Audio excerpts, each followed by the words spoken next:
René, peut-être que vous avez envie d'agir tout de suite là-dessus, sur ces questions. Question pour vous, comme ça que vous réfléchissiez. Qui chez vous utilise déjà de la domotique et pareil, quels sont à la fois les atouts et les freins? Voilà, je vais bien vous en Chine. Oui, en attendant, je me posais la question quel a été le ressenti des opérateurs finalement?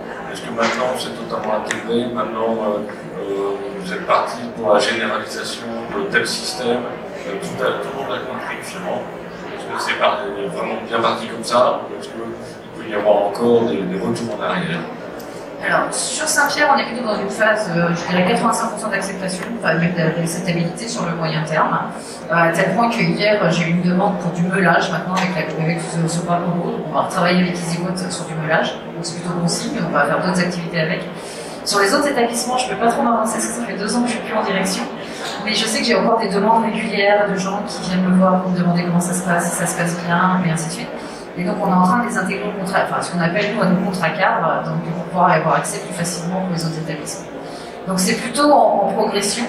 Maintenant ça s'est fait en 5 à 7 ans quand même, hein. Ça s'est pas fait vraiment en 6 mois, il y a eu vraiment un gros travail d'accompagnement qui permet aujourd'hui d'être sereine sur le sujet et de dire effectivement on a fait le bon choix et on continue comme ça. Merci. J'aurais une question aussi en apportant votre micro là, comme ça, et après cette là. Est-ce que ça, votre expérimentation a aussi permis de faire bouger, je vais dire, l'équipement, c'est-à-dire les ajustements? Mais madame a pu en priorité.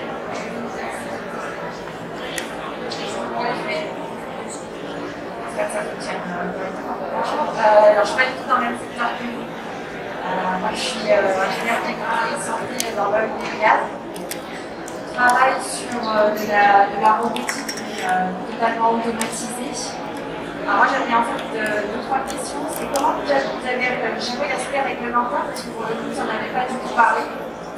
Et en fait, on a été accompagné sur le site sur la question, parce que pour le coup, il y a des analyses de risque spécifiques avec des niveaux de PLD, c'est-à-dire des systèmes intrinsèques aux robots qui sont intégrés. Comment vous avez géré ça? Parce que nous, pour le coup, on a carrément encapsulé, vraiment sur le système automatisé. Et ma deuxième question, c'est si vous parlez de la partie meulage, ça m'intéresse, parce que nous, on développe le système de soudage robotisé, on a une partie meulage qu'on n'arrive pas à intégrer. Voilà. Qu'est-ce que vous pouvez dire sur les aspects réglementaires, comment vous avez considéré la partie sécurité utilisateur autour, parce que ça du coup ça me pose questionnement, comment ils peuvent circuler alors qu'on a un bras articulé qui peut faire différents moments. Et puis sur le meulage, du coup ça m'intéresse. Merci beaucoup en tout cas pour votre initiative.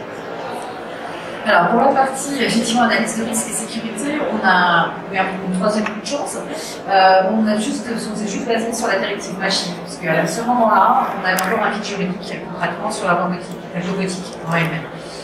Donc du coup, EasyVote a travaillé en partenariat avec le CETIM aussi, justement, pour au moment où ils étaient en train de justement d'écrire le document concernant la robotique collaborative. Donc on a pu se caler directement sur ce qu'ils nous ont préconisé. Moi, en tant qu'utilisateur, enfin en tant que client d'EasyVote, en fait, on a un double parcours de sécurité, c'est-à-dire que c'est le fournisseur qui doit nous normer, norme CE bien sûr, l'outil, et on doit nous le faire valider aussi en interne dans son environnement.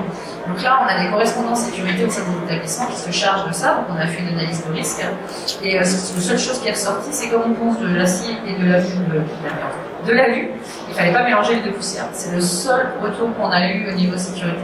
Il faut savoir, effectivement, j'en avais pas parlé, que les sécurités qu'on a choisies, c'est que la vitesse de déplacement du bras est inférieure à la vitesse nécessaire de choc pour créer un hématome. J'essaie de la retenir à chaque fois, celle-ci. C'est-à-dire que quand il travaille tout seul, si jamais il vient me toucher, il va s'arrêter immédiatement. Mais en fait, le déplacement est tellement lent en fait, que ça me créera même pas un coup. Donc c'est le choix qu'on a fait. On n'a pas de capteur qui ralentisse le bras ou quoi que ce soit, parce que si ça tombe en panne, ça continue à bouger.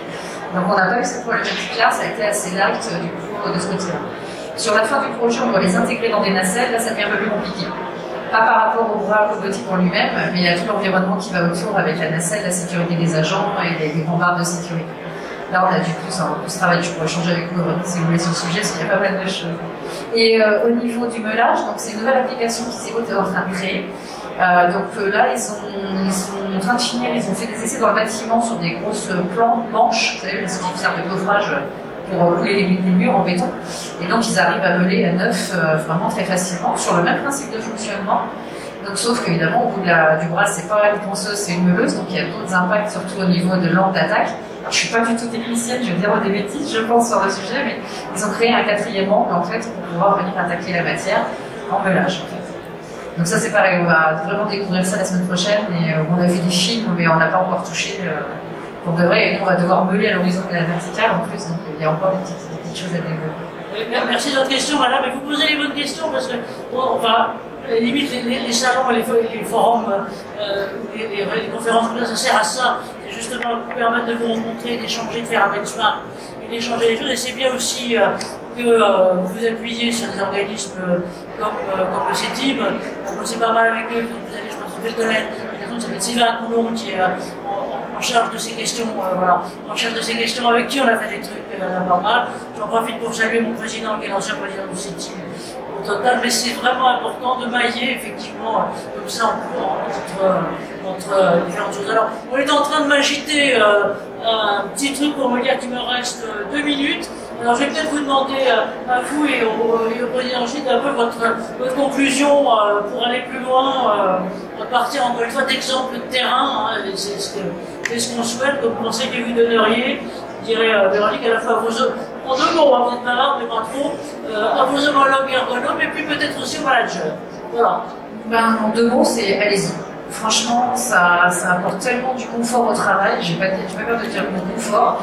Là, mon objectif, c'est de réduire le nombre de TMS et membres supérieurs sur ces équipes-là et aussi de garder les gens en santé et les maintenir dans l'emploi, tout simplement.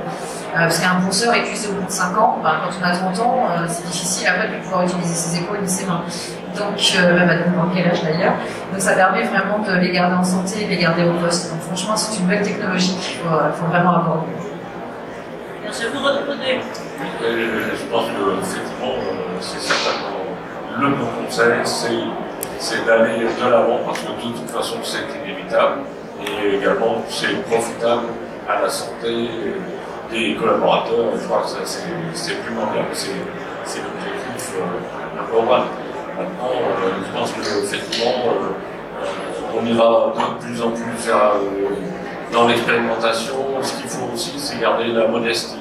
La modestie de savoir tester, de savoir vérifier avec les opérateurs qu'effectivement c'est les bonnes solutions, éventuellement même utiliser les solutions avec des capteurs, ça existe également, qui permettent de savoir de manière objective l'amélioration qui est réalisée, mais de toute façon, c'est sûr qu'il faut y aller. Merci à vous tous et je vous propose qu'on applaudisse notre intervenant. Merci à Merci à vous. Et donc, 2 prochaines bientôt, on vous tiendra au courant des prochaines étapes, notamment sur le maintien dans l'emploi, puisque c'est des questions importantes. Merci à vous et courageux d'avoir été là. Bon suite de salon.